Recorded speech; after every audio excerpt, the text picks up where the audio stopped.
नमस्कार दोस्तों, welcome to PK classes. दोस्तों, air distribution system and ventilation subject आपका रेफ्रिजरेशन एंड एयर कंडीशनिंग है, जिसमें लास्ट यूनिट में एयर कंडीशनिंग में आपका जो सिलेबस में मेंशन है air distribution system and ventilation. तो आइए दोस्तों देखते हैं क्या है air distribution and ventilation in refrigeration and air conditioning. तो दोस्तों, जो भी छात्र पीके क्लासेस में फर्स्ट टाइम है, जो अभी भी पीके क्लासेस के साथ नहीं आए हैं, वो जरूर चैनल को सब्सक्राइब करें। साथ ही दोस्तों वीडियो को लाइक भी करें एंड वीडियो में अंत तक बने रहें। तो एयर डिस्ट्रीब्यूशन सिस्टम क्या है, एयर डिस्ट्रीब्यूशन का मतलब क्या होता है? तो जैसे कि आप जानते हैं कि जो एयर डिस्ट्रीब्यूशन है, एयर डिस्ट्रीब्यूशन का मतलब है कि वो पूरे रास्ते या चैनल जहां से एयर रूम के अंदर आती है और रूम के अंदर की एयर यहां से निकल के बाहर जाती है, या एयर का पूरा सर्कुलेशंस चैनल। तो in air distribution system refer to the network of duct. Means duct वो कहलाता है जिसके अंदर से हमारी फ्रेश एयर इंटर करती है रूम के अंदर, या रूम के अंदर की जो एयर है वो रिटर्न होती है और बाहर जाती है, उसको हम बोलते हैं डक्ट। तो मींस जो एयर डिस्ट्रीब्यूशन सिस्टम है, इसका मतलब है network of duct. Means ducts के नेटवर्क्स एंड बेंड से, बेंड मतलब जहां से फ्रेश एयर आपकी आती है और इसको रिप्लेस करती है रूम के अंदर की एयर को, that are design to supply condition air from in heating, ventilation, air conditioning system to different area of building. Means जो हमारे मकान या बिल्डिंग है उसके अलग अलग एरिया में ठंडी हवा या गर्म हवा को सप्लाई करने के लिए जो हम डक्ट्स या वेंट्स बनाते हैं जहां से ये हवा आती है बिल्डिंग के अंदर, इस सिस्टम को हम बोलते हैं air distribution system. Air distribution play important role for successful working of air conditioning. आपका एसी सही से काम करे, एसी प्रॉपर वर्क करे, तो इसके लिए जरूरी होता है एयर डिस्ट्रीब्यूशन का। एयर डिस्ट्रीब्यूशन यदि सही मात्रा में होगी और फ्रेश एयर होगी और एयर प्रॉपर सर्कुलेशन होगा तो आप रूम के अंदर, रूम ठंडा है और कंफर्टेबल फील करेंगे। यदि प्रॉपर एयर डिस्ट्रीब्यूशन नहीं होगी तो ह्यूमिडिटी बढ़ जाएगी, ह्यूमिडिटी बढ़ जाएगी तो आपको अच्छा फील नहीं होगा और आपको सफिशिएंट ऑक्सीजन भी उपलब्ध नहीं होगी, तो भी आप घुटन महसूस करोगे। एसी भी चल रहा है लेकिन घुटन भी हो रही। तो जो एयर डिस्ट्रीब्यूशन है ये इंपॉर्टेंट रोल प्ले करता है for successful working of air conditioning equipment and efficient supply of fresh air. Means पर्याप्त मात्रा में फ्रेश एयर सप्लाई होती रहे और जो हमारे कंपोनेंट हैं एसी के वो सक्सेसफुली रन करें या वर्क करें। तो इसके लिए हमें प्रॉपर चैनल या डक्ट्स एंड वेंट्स बनाना पड़ते हैं जहां से हमारी एयर पूरे सिस्टम के अंदर, एयर कंडीशनिंग क्या होती है, सर्कुलेट होती है और रूम के अंदर आती है हीटेड या कूलेड एयर, एंड जो रूम के अंदर की एयर है वो रिप्लेस होके बाहर जाती है डक्ट से। तो इसको हम बोलते हैं एयर डिस्ट्रीब्यूशन सिस्टम। अब मान लो प्रिंसिपल ऑफ एयर डिस्ट्रीब्यूशन, इसका क्या प्रिंसिपल है? तो जैसे कि सबसे पहले air should be distributed in the room so that the required temperature, humidity and air velocity are maintained. Means एक तो हमारा इसका उद्देश्य है जो रूम के अंदर हम एयर को डिस्ट्रीब्यूटेड करते हैं जिसके कारण रूम के अंदर का या बिल्डिंग का जो तापमान है, आर्द्रता है एंड वेलोसिटी है एयर की, ये बनी रहती है कि भाई मिनिमम कितनी हमको वेलोसिटी रिक्वायर्ड है वो है कि नहीं, एयर आपकी कूलेड एयर आ रही रूम के अंदर, नहीं आ रही। तो इन सभी को मेंटेन करने के लिए एयर डिस्ट्रीब्यूशन का महत्वपूर्ण रोल होता है। अब ऐसा नहीं है कि एयर निकल के आ रही है और वहीं के वहीं वापस दूसरी डक्ट से बाहर चली जा रही है, रूम तो ठंडा ही नहीं हो रहा है, ये भी नहीं होना चाहिए। तो air should be distributed in the room so that the required temperature, humidity and air velocities are maintain. ये हमारी क्या होती है, मेंटेन रहती हैं। सेकेंड है velocity should be in the range of 7 metre per minute to 17 metre per minute. जो air की वेलोसिटी है वो 7 मीटर पर मिनट से लेके 17 मीटर पर मिनट होती है, जिससे लो या हाई जो ड्राफ्ट्स होती है वो क्या होती है, अवॉइड हो जाती है। लो या हाई ड्राफ्ट्स आर क्या है, अवॉइड होती है जब हमारे एयर की वेलोसिटी 7 से 17 के बीच में हो, तो लो एंड हाई ड्राफ्ट्स है वो हट जाती है। थर्ड पॉइंट है the inlet and exhaust point must be so arranged, means जिस जगह से कूलेड एयर आपके सिस्टम के अंदर आ रही है वो इनलेट और जहां से आपकी एयर रिटर्न हो रही है, बाहर जा रही है, exhaust points must be so arrange that fresh air is available in all parts of the room. Means इस तरह से अरेंज होना जरूरी होता है एयर डिस्ट्रीब्यूशंस के लिए कि जिससे हमारे रूम की सभी जगह रूम के अंदर की ठंडी हो। ऐसा नहीं है कि जो एसी के नज़दीक का 1 मीटर का एरिया है वो बहुत ठंडा हो रहा है, उससे हम थोड़े दूर जा रहे हैं तो गर्मी लग रही, ये नहीं होना चाहिए।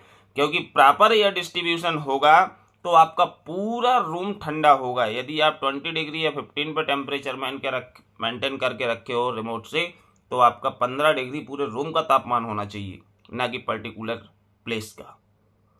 ठीक, तो इसके लिए हमें क्या करना, प्रॉपर एयर डिस्ट्रीब्यूशन है जो वो आवश्यक होता है। अब यहाँ पे हम एयर फ्लो डायग्राम की बात करें तो एक यहाँ पे सिंपल एयर फ्लो डायग्राम है जो एयर डिस्ट्रीब्यूशंस को रिप्रेजेंट करता है, जिसमें हमारे कंपोनेंट होते हैं inlet, outlet, duct, fan, dampers, cooling और हीटिंग कॉइल्स एटसेट्रा। तो जो एयर कंडीशनिंग होती है, एयर कंडीशनिंग में हमारे इस प्रकार से जो सिस्टम है उसके अंदर हम देखें तो ये डक्ट्स वगैरह आपके ये इस प्रकार से आपको दिखेंगे। तो जैसे कि इसमें आपकी जो फैन है, फैन हमारी कूलिंग एयर को सर्कुलेट करने के लिए यूज होता है और एयर को सक करके सप्लाई करता है प्रेशर से किस डक्ट के अंदर, जिससे एयर इस डक्ट से पास होते हुए रूम के अंदर जाती है। और रूम में जो एयर थी जब वहाँ पे एयर पहुँचेगी तो इसका प्रेशर पड़ने के कारण वहाँ की जो एयर थी वो आपकी रिटर्न डक्ट से बाहर की ओर मूव करती है, क्योंकि हल्का सा वहाँ पे स्लाइटली प्रेशर आपका ज़्यादा या फ्रेश एयर आपकी आ रही है। तो एयर रिटर्न होती है डैम्पर, डैम्पर एयर फ्लो को मैनेज करता है या कंट्रोल करता है। इसके बाद फ्रेश एयर फिर यहाँ पे मिक्स होती है और जो एयर है उस एयर के अंदर डस्ट पार्टिकल्स या बहुत सारे बैक्टीरियाज वगैरह होते हैं, तो उसको हम फिल्टर से पास कराते हैं। और फिल्टर से जब ये पास होगी तो इस फिल्टर से पास होने के बाद यहाँ पे फिल्टर हो जाती है एयर, जिससे एयर हमारी क्लीन हो जाती है। और क्लीन होने के बाद अगेन ये डैम्पर लगा हुआ है जो एयर के फ्लो को मैनेज करेगा। और इस डैम्पर के बाद इस जगह पर हीटिंग एंड कूलिंग कॉइल्स दी जाती है, या इसको हम बोल सकते हैं एसी ऑपरेटर्स होता है। तो यहाँ से एयर ठंडी होती है और ठंडी होने के बाद इस एयर को जो फैन है, ये फैन क्या करता है, फोर्स से सप्लाई कर देता है डक्ट के अंदर, जिससे ये डक्ट से पास होते हुए रूम में जाती है और रूम की एयर को रिप्लेस करती है, जिसके कारण इस रूम का जो टेम्परेचर है वो हमारा रिक्वायर्ड टेम्परेचर हम मेंटेन कर सकते हैं। इसके बाद यहाँ की एयर रिटर्न डक्ट से अगेन वापस जाएगी और वापस जाने के बाद यहाँ पहुँचेगी आपकी चैनल के डक्ट के थ्रू, और इसमें कुछ फ्रेश एयर और कुछ एयर आपस में मिक्स होंगी। मिक्स होने के बाद फिल्टर होंगी, क्लीन होने के बाद फर्दर कंटिन्यू आपके इस पूरे सिस्टम में सर्कुलेट होती है। तो बेसिकली इस प्रकार से हमारा जो एयर फ्लो डायग्राम है सिस्टम के अंदर होता है। लेकिन जो एयर डिस्ट्रीब्यूशन सिस्टम है ये कई प्रकार का होता है। तो एयर डिस्ट्रीब्यूशन सिस्टम की हम बात करें तो types of air distribution system में आपके कई प्रकार के डिस्ट्रीब्यूशन सिस्टम है, जिसमें हम यहाँ पे बात करेंगे। तो सबसे पहले ejector system. Ejector system downward system and upward system. Three types of air distribution system used in air conditioning. Ejector system जो होता है, इस प्रकार के सिस्टम में मान लो कि आपकी जो टॉप पोर्शन है, आपके रूम के जो सबसे ऊपर वाला हिस्सा है, वहां से आपकी इजेक्टर के रूप में कूलेड एयर आ रही है, रूम के अंदर सप्लाई हो रही है, और जाके एक साइड से आपकी ये जो एयर है ये रूम के अंदर की बाहर निकल रही है. तो in this system the inlet grill eject the air into the room and induct sufficient velocity for circulation, और उसके लिए पर्याप्त वेलोसिटी हो जिससे एयर सर्कुलेट हो. It provides more uniform distribution of air. जो इजेक्टर सिस्टम होता है इसमें मोर यूनिफॉर्म डिस्ट्रीब्यूशन होता है किसका? एयर का.